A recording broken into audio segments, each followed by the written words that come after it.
eu tenho aqui agora duas situações que nos remetem à solução quando a partícula projétil encontra um alvo de massa muito maior. Então, eu vou escrever as situações que eu tenho aqui. Eu tenho a massa de uma bolinha de ping-pong muito menor que a massa de uma bola de bilhar, que por sua vez é muito menor que a massa da Terra. Eu tenho então duas situações assim. A massa de bilhar, essa muito menor que essa, e as duas muito menor que a Terra. Então, se eu solto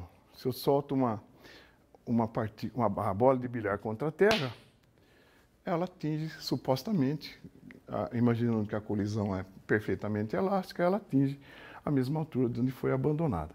A mesma coisa com a bolinha de ping-pong. Então, eu faria um diagrama de velocidades assim. Abandonadas de uma certa altura, a massinha, a bolinha de ping-pong cai e é refletida para cima. Ela chega com velocidade V0 e é refletida com velocidade V0. A massa de ping-pong também. A massa de ping-pong, eu vou colori-la aqui. A massa de ping-pong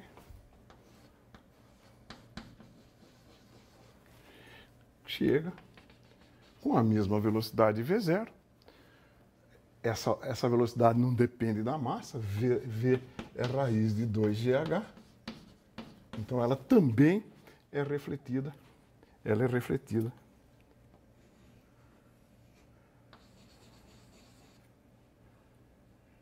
Ela é refletida com a mesma velocidade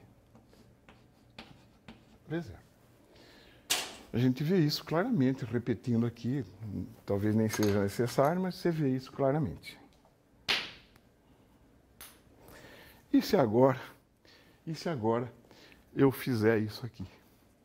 E se eu soltar agora essa bolinha em cima desta? Ah, sim. Então, viram que altura essa bolinha atingiu? Vamos entender isso em termos de variação da quantidade de movimento? Olha aqui.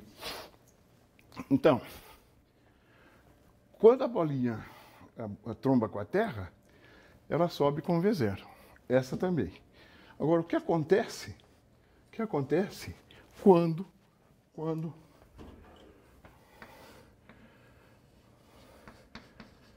a bolinha de ping-pong encontra a de bilhar? Então, a de bilhar está subindo com V0. Esta está descendo com V0. Então, no referencial da bola de bilhar, essa bolinha tem velocidade para baixo e a de bilhar para cima. Então, a velocidade relativa da bolinha de ping-pong em relação à bola de bilhar é 2V0. Mas quanto é a velocidade dela em relação à Terra? Se a de bilhar já tem V0, a velocidade da bolinha em relação à Terra, a velocidade V com que ela sai, é 3V0. Em relação à Terra, a bolinha de bilhar sai com velocidade 3 vezes maior do que saía sozinho. Ora, como a altura H0 é V0 ao quadrado sobre 2G, a altura H, que ela sobe depois de ter batido em cima da bola de bilhar, o que é? 3V0 ao quadrado sobre 2G. Ou seja, a altura que ela atinge no segundo experimento é 9 vezes a altura que ela atingia sozinha. Possivelmente, nós não observamos aqui uma altura 9 vezes maior. A razão disso, vale a pena frisar mais uma vez, é que a colisão, tanto entre a bolinha de bilhar e a Terra, quanto a da ping-pong de bilhar, essas colisões não são perfeitamente elásticas. Mas é um fato surpreendente. Às vezes, os resultados da física não são intuitivos. Então, vamos começar a falar de colisões totalmente inelásticas. Nesse tipo de colisão, as duas partículas que colidem, depois da colisão, permanecem grudadas. Elas grudam, formando uma partícula só. É como se eu jogasse uma massa de vidraceiro contra a outra, elas grudam e saem com uma velocidade comum. Então, como o momento linear total sempre se conserva, eu posso escrever a conservação também. Então, M1 V1A mais M2 V2A, quantidade de movimento do sistema antes da colisão, se elas grudaram, passam a formar uma partícula só de massa M1 mais M2 e que saem com uma velocidade comum Vd. Portanto, você tira daqui que a velocidade depois da colisão é M1 V1A mais M2 V2A sobre M1 mais M2. Essa é a velocidade do conjunto após a colisão. Se você lembrar bem da definição da velocidade do centro de massa de duas partículas, você vai ver que esse quociente nada mais é do que a velocidade do centro de massa do conjunto. Isto é, por definição, a velocidade do centro de massa do conjunto.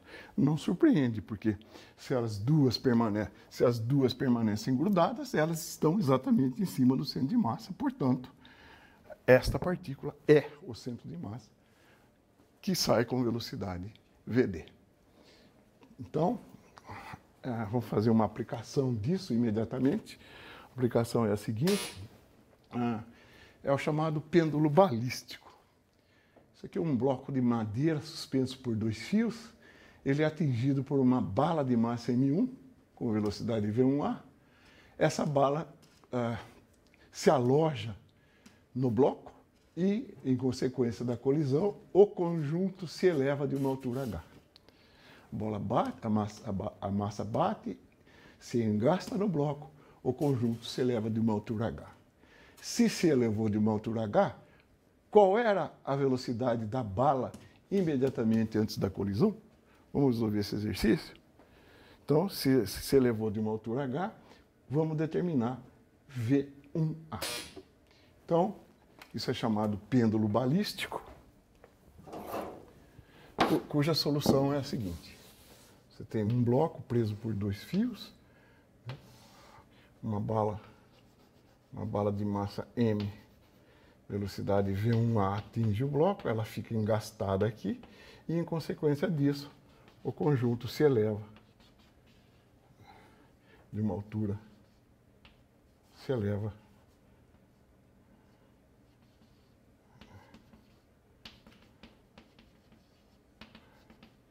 de uma altura H. Se o conjunto se eleva de uma altura H, nós queremos resolver qual era a velocidade inicial que a bala atingiu. A teoria disso foi recém mostrada. O momento inicial é mv1a, massinha da bala V1A, o bloco estava parado, essa quantidade de movimento inicial. A quantidade de movimento total é M1 mais M, o bloco tem massa M2, vezes a velocidade final do conjunto. Nós já vimos aqui, a velocidade do conjunto é M1 V1A, chama de M1 V1A, sobre M1 mais M2, V1A. Essa é a primeira equação. Agora, imediatamente depois da colisão, não durante, mas imediatamente depois da colisão, quando esse conjunto saiu com velocidade Vd, eu posso aplicar o teorema da conservação da energia. porque aí só atuam forças conservativas. Então, como se elevou de uma altura H, você pode escrever aqui M1 mais M2 GH, energia potencial que ela adquiriu, é igual à energia cinética que o conjunto tinha ao sair. Portanto, VD é raiz quadrada de 2GH. Se eu levo a equação 1 em 2,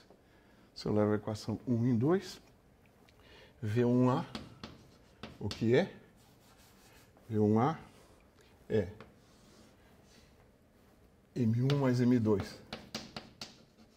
sobre M1, VD, raiz de 2GH. Essa é a resposta ao exercício. M1 mais M2 sobre M1, raiz de 2GH. Se você quiser quantificar isso, você diz que a massa tem bala 10 kg, M1 10 kg, o bloco tem massa 10 gramas, o bloco tem massa 4 kg e a altura H é 5 centímetros. Se você fizer essa conta, V1A vai dar 4,01 kg, por M1, que é 0,01, raiz quadrada de 2GH, que é a raiz quadrada de 2 vezes 9,8 vezes 0,05. Essa conta dá a ordem de 1.400 km por hora.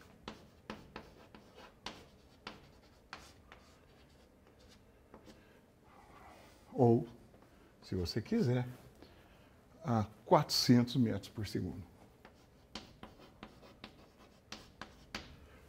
As velocidades dos projéteis são velocidades relativamente altas para a nossa escala de velocidade. Então, um exemplo trivial de aplicação dos conceitos de momento e de energia. Agora sim, um tema interessante também, que é tratar de colisões elásticas em duas dimensões. O formalismo é exatamente o mesmo que a gente aplicou para colisões em uma dimensão. Só que agora, as grandezas vetoriais envolvidas têm que ser decompostas e considerar sua aplicação ao longo dos eixos. Então, colisões elásticas bidimensionais.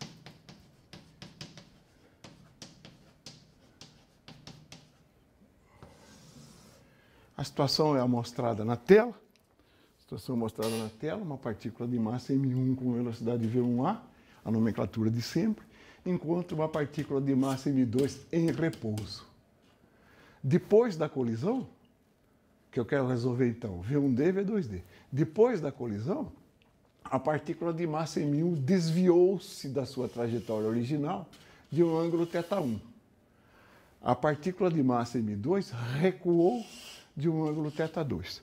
Nós vamos escrever as equações de conservação de momento e de energia, de momento nos dois eixos e de energia cinética, porque a colisão é elástica. Uma coisa interessante a considerar aqui, né? Então, só vou fazer. Você tem um momento inicial P1A aqui, a partícula M1, né? E depois da colisão, ela é defletida de um ângulo θ1 e a partícula 2 defletida de um ângulo θ2.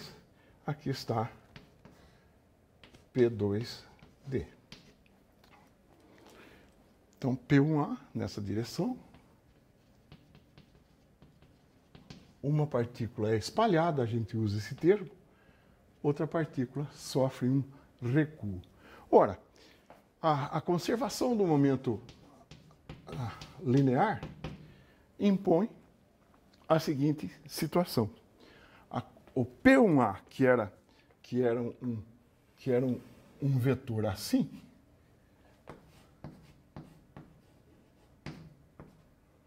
esse vetor tem que ser a soma de dois outros.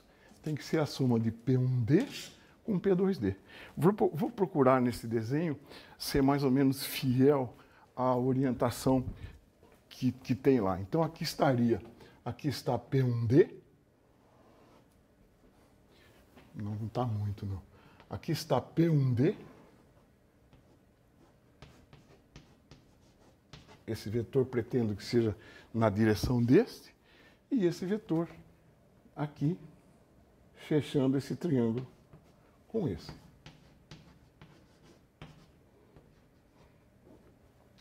Ó, a conservação de P implica a quantidade de movimento total inicial é igual à quantidade de movimento final.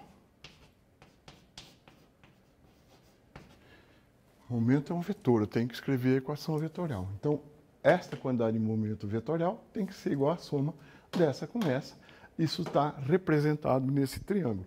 Esse vetor é a soma deste com esse. Esse triângulo é chamado triângulo dos momentos. E o seu conhecimento, ou a sua análise, permite simplificar muitas situações de colisão bidimensional. Este ângulo, por exemplo, é θ1.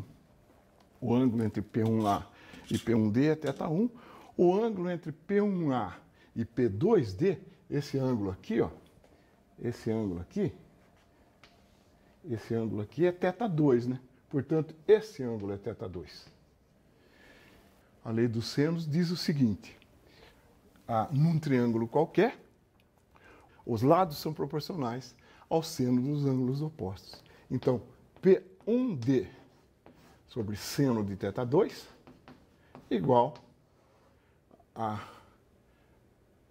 P2D sobre o seno de θ1.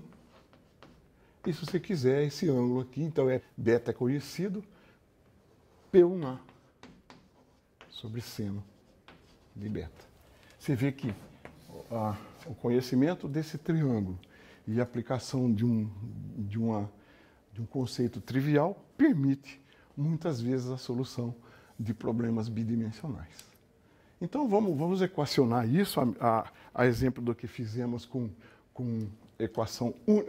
colisão unidimensional. As equações estão lá. P1A, então, projetando, né? Projetando o P, né? P1A, que é na direção X, P1A na direção X é P1D cosseno de θ1 mais P2D cosseno de θ2. θ1 e θ2, os ângulos de espalhamento e recuo, isso na direção X. Na direção Y, 0, porque todo momento linear era na direção X, dá P1D seno de θ1 mais P2D seno de θ2, conservação do momento e conservação de energia.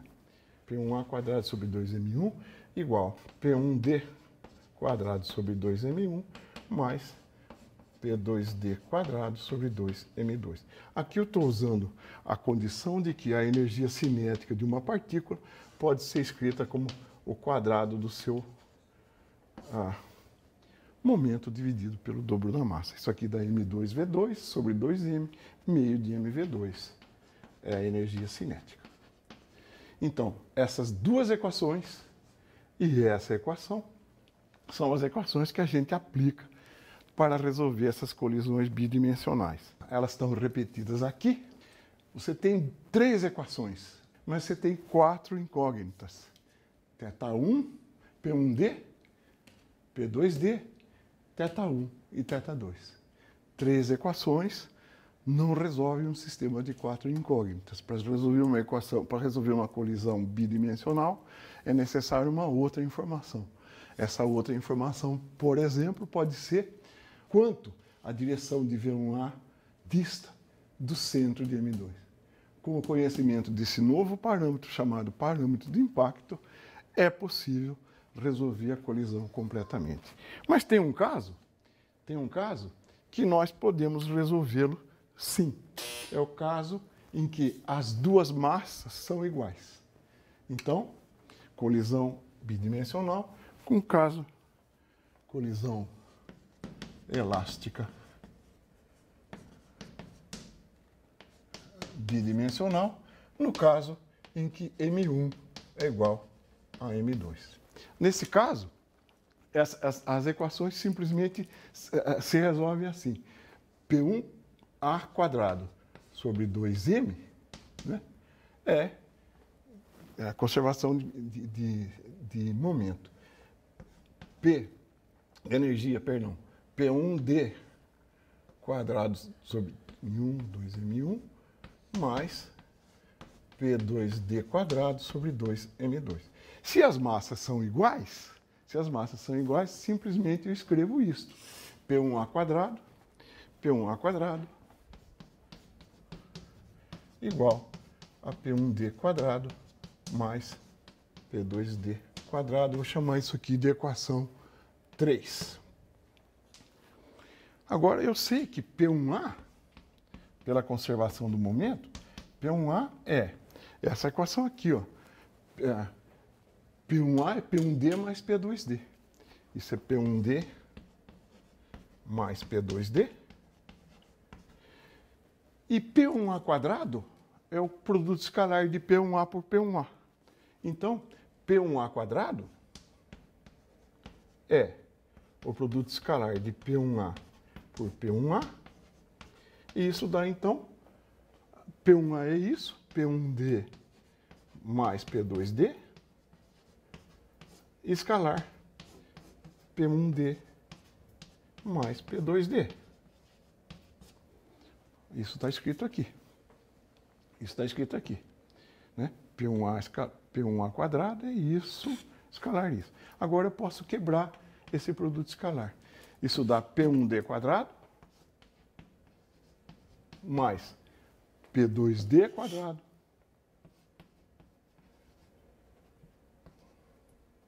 mais 2 vezes o produto escalar de P1D por P2D. Esse produto escalar eu posso quebrar assim. Agora, se eu comparar as equações 3 e 4, isso com isso, né? Eu tenho que este termo aqui, P1D, escalar P2D, tem que ser zero. Para essa equação ser igual a esta, esse produto escalar tem que ser zero. Isso implica, então, que depois da colisão, V1 é perpendicular a V2. V1D é perpendicular a V2D. Ou seja, os dois ângulos que definem a colisão, né, formam 90 graus. Ou θ1 mais θ2 igual a 90 graus. Então, essa curiosidade. Numa colisão elástica bidimensional, é possível resolver o sistema. De massas iguais, é possível resolver o sistema. E a conclusão é que os dois ângulos de espalhamento e de recuo são complementares. Somados dão 90 graus. Agora, será que isso acontece mesmo na mesa de bilhar?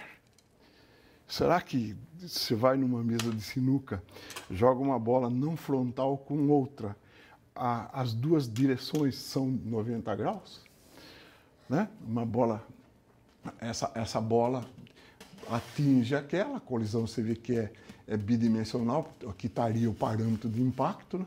Essa bola bate naquela, essa segue para cá, essa segue para cá. O ângulo, será que essa segue para cá, perdão? O ângulo é 90 graus?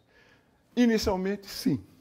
Logo depois da colisão, essas duas bolas formam um ângulo de 90 graus. Acontece que, por porque o choque é não frontal, a bola branca adquire rotação. A bola branca bate e começa a rodar. Numa linguagem que nós vamos aprender daqui a pouco, a bola branca adquire momento angular. Isso faz com que a sua direção desvie da direção original, ortogonal com a outra. Então, na mesa de bilhar, só é assim imediatamente depois da colisão das duas bolas. Então, um exemplo agora, que vai tratar de novo do triângulo dos momentos, né? Um exemplo numérico. De quebra, nós vamos aprender aqui no meio a demonstração do teorema dos cossenos. Então, a situação é a seguinte. Numa colisão bidimensional elástica, uma partícula de 1 kg, com velocidade de 10 metros por segundo, colide com uma de 2 kg em repouso. A partícula 1 é defletida de um ângulo de 30 graus, θ1 é 30, e a gente quer saber qual a velocidade da partícula 2 após a colisão. Eu acho que eu vou fazer na tela mesmo esse exercício, porque não é difícil de acompanhar. Aqui está o triângulo de momentos. θ1 é o ângulo de desvio da partícula 1. Cumpre-se essa relação. P1A, quantidade de movimento inicial, é P1D mais P2D. Triângulo dos momentos, como a gente viu. Então, da conservação de energia que a gente recém escreveu ali também, energia cinética inicial igual a energia cinética final.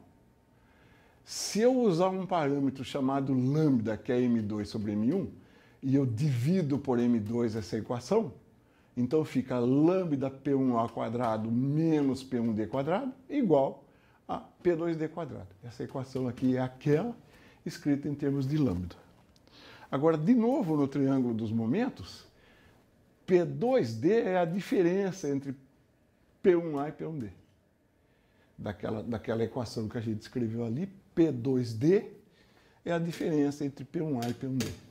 Então, P2D é a diferença entre P1A e P1D. O que é P2D² que aparece aqui? P2D² é o produto escalar desse vetor por ele mesmo. E eu abro como eu abri lá. P2D² é P1A² mais P1D² menos 2P1A, P1D cosseno de θ1, que é o produto escalar. Módulo de um, módulo do outro, produto escalar. Aqui, isso aqui disfarçado, é o teorema dos cossenos. O teorema dos cossenos diz assim, num triângulo qualquer, o quadrado de um dos lados é a soma do quadrado dos outros dois, menos 2 vezes o produto deles pelo cosseno que eles formam.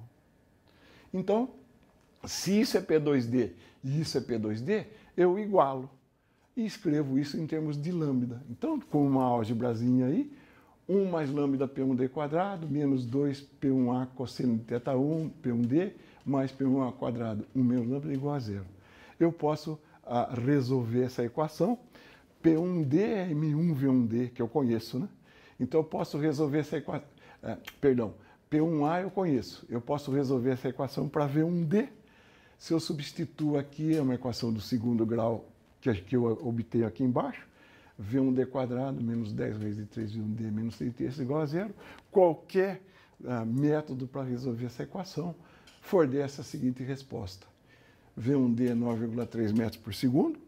Venho nessa equação e descubro V2D, que dá 2,6 metros por segundo, e o ângulo θ2, que é a projeção de V2D, eu acho que é 63 graus. Então, é uma aplicação numérica aí, né, de transferência de momento linear.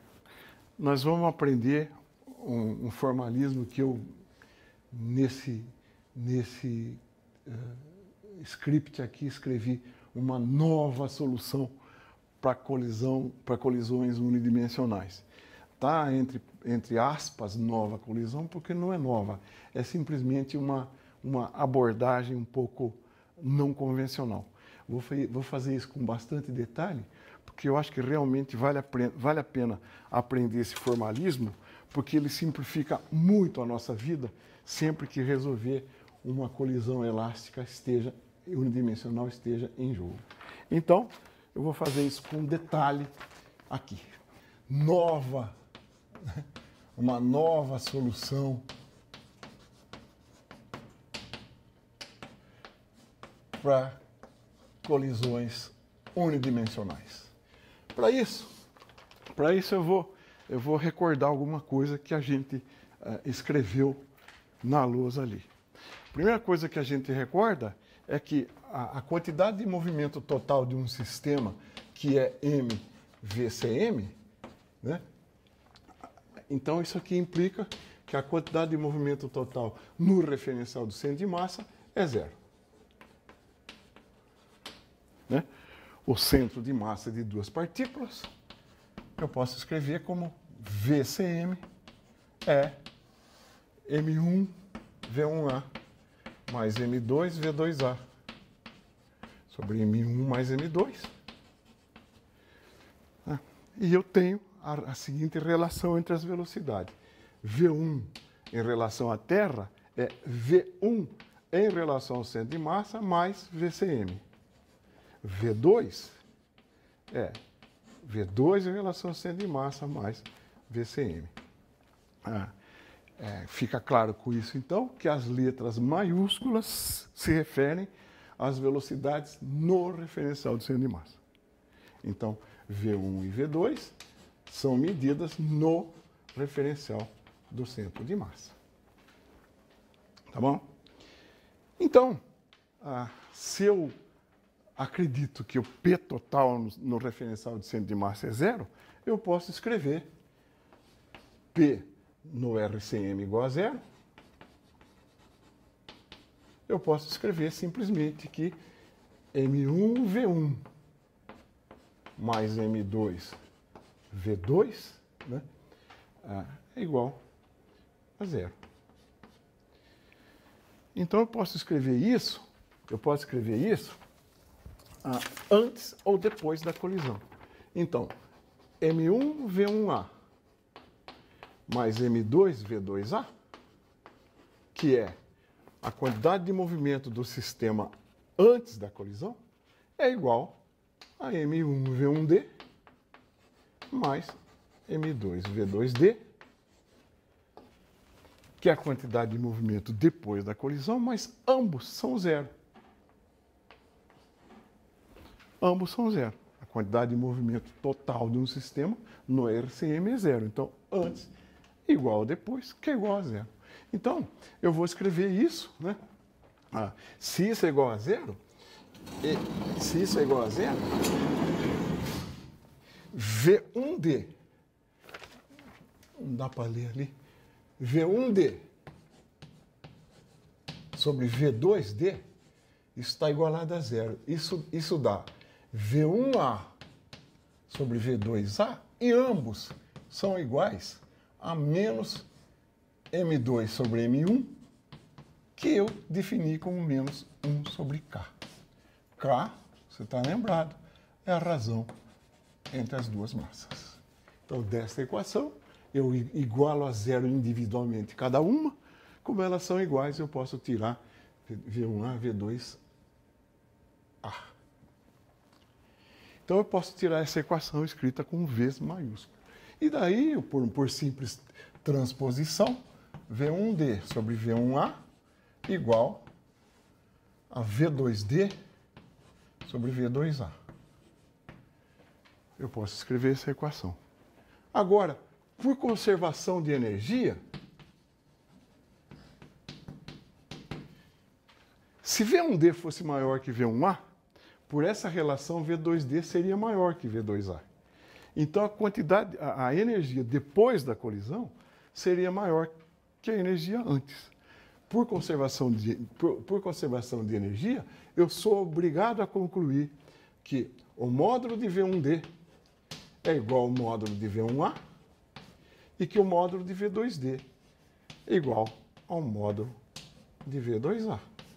Eu sou obrigado a concluir isso, senão eu violaria a conservação de energia.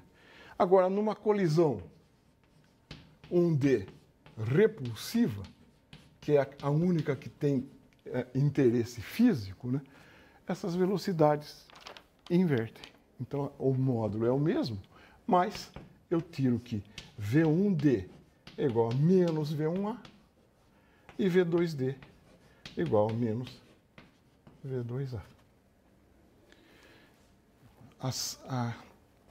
Isso quer dizer, pura e simplesmente, que no referencial do centro de massa, a colisão inverte o sentido das velocidades. Então, vamos fazer essa solução gráfica, né? Solução gráfica no referencial do centro de massa. Eu vou fazer isso naquela tela que é um pouco mais limpa. Então, o que eu aprendi? Que a colisão inverte o sentido das velocidades. E só para fixar as ideias, eu vou pegar um K igual a 3 meios. Isso eu estou querendo dizer que M1 é 3 meios de M2. E eu vou resolver essa colisão graficamente no referencial do centro de massa. Então, olha aqui. Vamos ver aqui. Aqui está o eixo dos tempos no laboratório. Eu vou pegar meu V2A aqui e V1A. Eu vou dividir 1, 2, 3, 4, 5. Dividir isso mais ou menos em 5 partes iguais. E como K é 3 meios, o centro de massa divide essas duas velocidades na razão 3 por 2. E como M1 é maior que M2, aqui está o centro de massa. Eu comento isso com mais detalhe em um segundo. O centro de massa, VCM, divide o intervalo de velocidade na relação 3 por 2. E ele está mais perto da partícula mais pesada. Então aqui está o VCM. Eu vou simbolizar a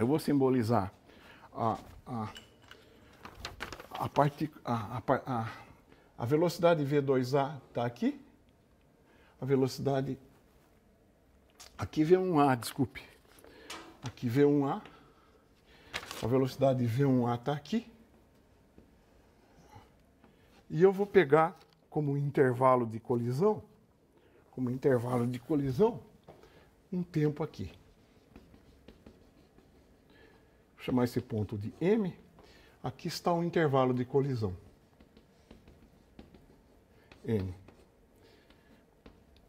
Então, batizando as coisas, o que é esse vetor aqui? O que é esse vetor aqui? Esse vetor é a velocidade V1A medida no RCM. Isso é V1A por hipótese. O que é este aqui? Este aqui é a velocidade da partícula 2 em relação ao referencial do centro de massa. V1A, V2A. Eu acabei de ver na minha teoria que a colisão inverte essas velocidades em relação ao centro de massa. Então, eu ponho mais um aqui para cima. Ponho mais um aqui para cima, ó. Ponho mais um aqui para cima e digo o seguinte. O centro de massa inverte V1A. Então, V1A veio parar aqui. Ó. V1A veio parar aqui.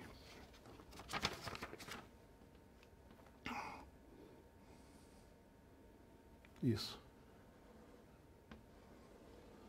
Essa velocidade, o centro de massa inverteu para cá.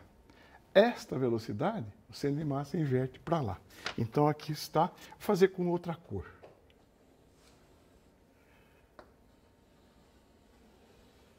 Você está vendo o seguinte. O centro de massa pegou V2 maiúsculo A, mandou para cima. Pegou V1 maiúsculo A, mandou para baixo. Então, aqui está V2D maiúsculo e aqui está V1D maiúsculo. Novas velocidades em relação ao centro de massa, depois da colisão. Ora, o que o centro de massa faz? tem um ponto em que as partículas passam, as velocidades cruzam no centro de massa.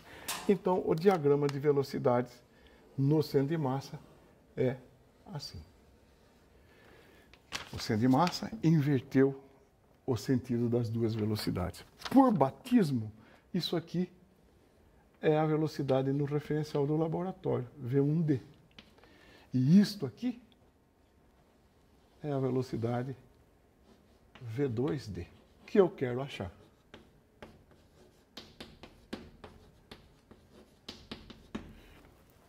Se você entendeu isso, que o centro de massa inverteu as velocidades, descobrir essas incógnitas é um mero exercício de somar segmentos. Eu vou chamar de A, B, C, vou chamar de D, E, F. Batizei esses pontos importantes aí. Então, o que é V1D? O que é V1D? V1D, esse pedaço,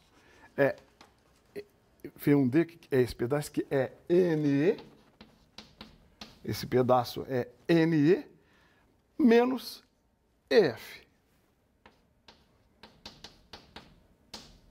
que é NE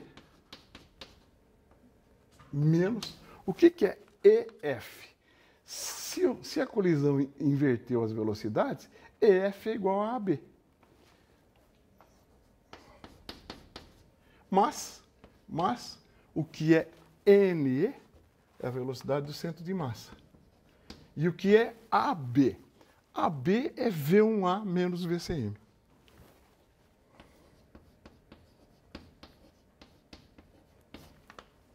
AB é V1A, que é tudo isso, menos VCM. Então, a resposta aqui é 2 VCM menos V1A. Basta calcular a velocidade do centro de massa que eu descubro a nova velocidade. O que é V2D? V2D, esse pedaço aqui é NE mais, esse pedaço é NE mais esse pedaço, DE. Que é o quê? NE mais, o que é DE se for invertido? BC, correto? DE igual a BC. Que é igual, então, o que é NE? NE é VCM. O que é BC? BC é VCM menos V2A.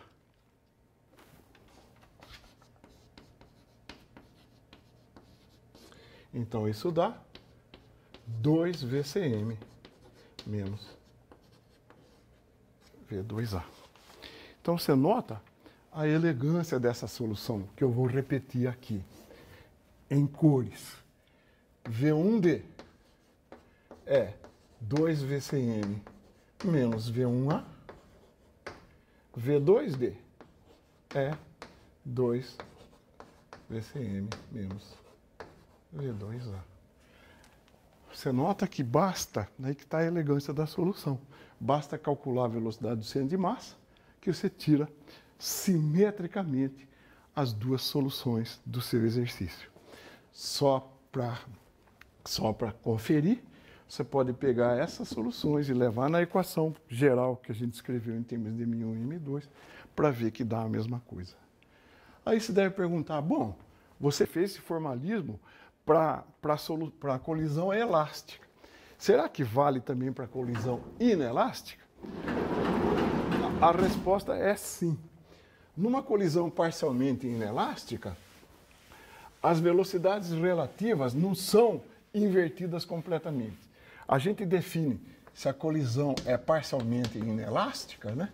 A gente define um número chamado coeficiente de restituição, que é o módulo da velocidade relativa depois da colisão, dividido pelo módulo da velocidade relativa antes da colisão.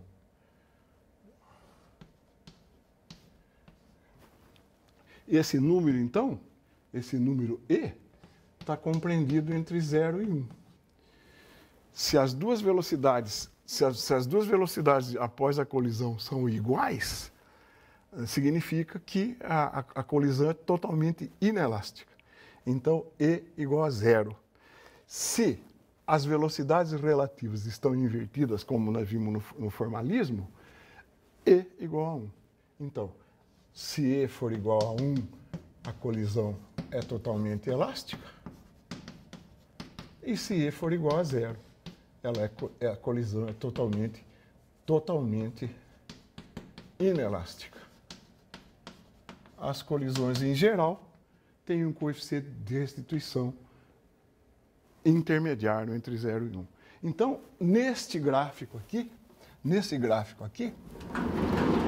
você também pode resolver uma colisão inelástica. Só que, em vez de rebater totalmente a velocidade aqui, você rebate essa velocidade multiplicada por E. Então, ela tem uma contração do fator E aqui, tem uma contração do fator E aqui. Mas aí, você lê no gráfico as soluções, tal como leu no caso elástico. E para encerrar, vamos fazer um exercício numérico usando esse formalismo aqui. Um pêndulo de massa M1 igual a meio quilograma e comprimento L é abandonado naquela posição e vai bater, aqui na posição mais baixa, vai bater num bloco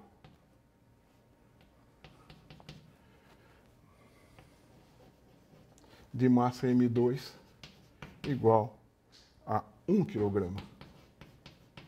Então, solta-se o pêndulo na posição horizontal, ele vem se chocar com um bloco em repouso aqui na superfície, bloco de massa M1, originalmente em repouso na superfície. Eu quero saber, depois da colisão, o que são V1D e o que são V2D. Ou seja, qual a velocidade da bolinha imediatamente após a colisão e a velocidade do bloco na mesma situação. Esse é um exemplo claro, bem definido de colisão, que a gente resolve nesse formalismo aqui de uma maneira muito simples. Você está vendo por aqui que K, agora, M1 sobre M2, né? K vale meio. Né? M1 sobre M2, K vale meio. Vamos fazer o diagrama correspondente. Então, olha aqui. Vou fazer o diagrama aqui. V2A é 0. Né? Ia fazer em amarelo, outra cor aqui. Então, eu já pego aqui o intervalo de colisão. Né? Eu pego aqui o intervalo de colisão. V2A igual a 0. A partícula alvo está em repouso, então V2A é 0. E V1A, o VCM desse conjunto, então, o que é? É M1 V1A, né? Sobre M1 mais M2. Vamos calcular V1A? V1A é a velocidade com que a partícula atinge o bloco aqui embaixo. O que é V1A? V1A é raiz quadrada de 2GL. Eu vou supor que esse comprimento L seja 0,45 metros, ou seja 45 centímetros. Então, V1A é raiz quadrada, vou supor que G igual a 10, isso é raiz quadrada de 20 vezes 0,45, isso dá raiz de 9, então a V1A é 3 metros por segundo. Portanto, o meu VCM vale M1 meio vezes 3, M1 V1A, sobre 1,5. 3 dividido por 1,5 dá 2, que por sua vez, vezes meio dá 1. Então, VCM é 1 metro por segundo. Então, se eu fizer aqui, vou dividir em 3 pedaços aqui, como eu mostrei no caso geral. O centro de massa divide o intervalo de velocidades na relação M1 sobre M2. Então, meio, certo? Como a massa M2 é maior que M1, o centro de massa está mais perto de M2. Então, aqui em cima está, então, V1A.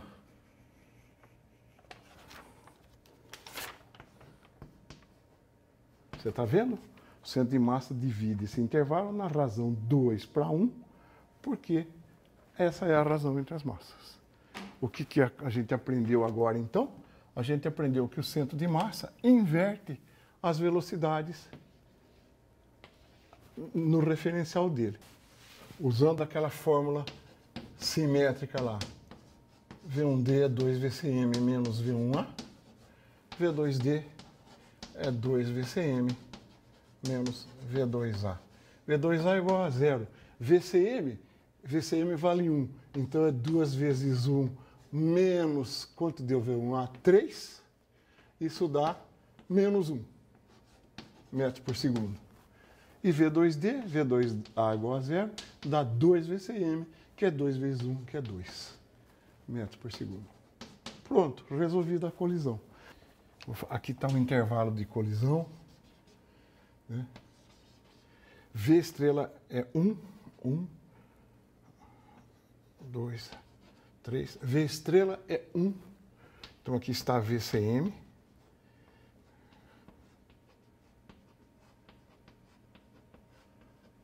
V1A deu 3. Então, 1, 2, 3. Aqui está V1A.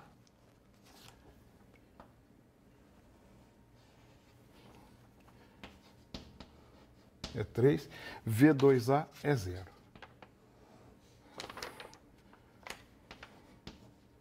O que o centro de massa faz? Inverte as velocidades. Então, a V2A em relação ao VCM vem parar aqui. Vem parar aqui. Esse pedaço inverteu para cima, V2A foi parar lá. E V1A invertido em relação ao centro de massa vem parar um para baixo aqui.